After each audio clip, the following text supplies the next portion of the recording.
Okay, so we'll go into our next module.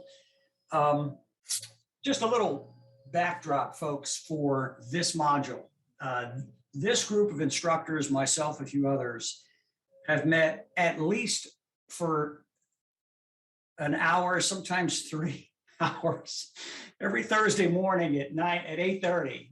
And we've covered a lot of ground getting this underway. Not just the content, but the framework and the way this is coming together. So at the very end, we said, if you were sitting in this class, you weren't in the electric sector, but you were, grad student, or you were in government, or you were in another sector, right? What would you advise yourself, right, as to be the one thing that you wish you would have learned sooner, or that you think is the most important?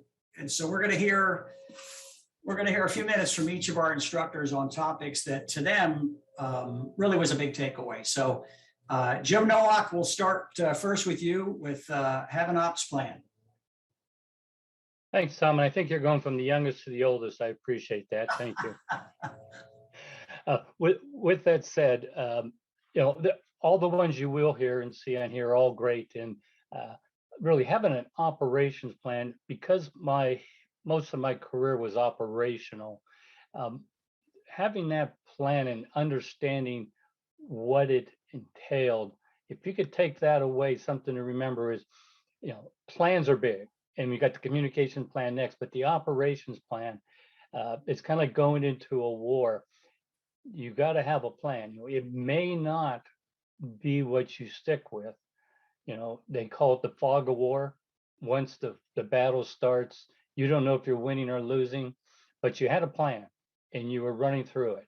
And then once that fog clears, you may have to readjust. But I just want to take that amongst all the other ones. But that would be the one that I'd ask you to take. Okay. Very good. Next up, Carlos Torres. Carlos. Sure. So thanks, Jim. And I agree. Operations plan is important, and something always I'll say near and dear to my heart. And Tony and I have talked a lot about is having a communications plan. And I think in his essence, it gets down to engaging with stakeholders before, during, and after a crisis. Like Tony says, communications is two-directional, right? It's speaking or sharing information, but it's also as important is to listen and understand what their needs are so you can meet those expectations. I'm going to give you an example, one situation for me personally, where communication was critical and led to a deeper communication plan, was the 2003 Northeast blackout.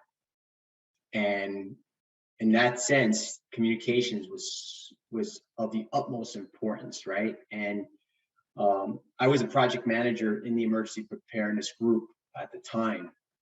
And when the blackout happened, the VP at the time told me, look, I need you to go down to New York City Emergency Management EOC, and you're going to be the liaison down there. And you're going to kind of brief them and provide updates and things like that. And, what typically took me about a 20-minute drive, took me about almost 6 hours to get to their EOC in Brooklyn from Lower Manhattan, where I was situated when that happened.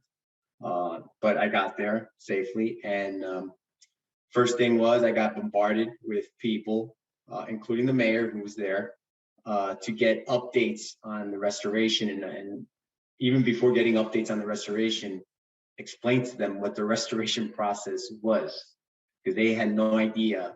And their mindset at the time was, it's like flipping a switch. And Daryl, you shared with me that article, and it's not flipping a switch. There is a process.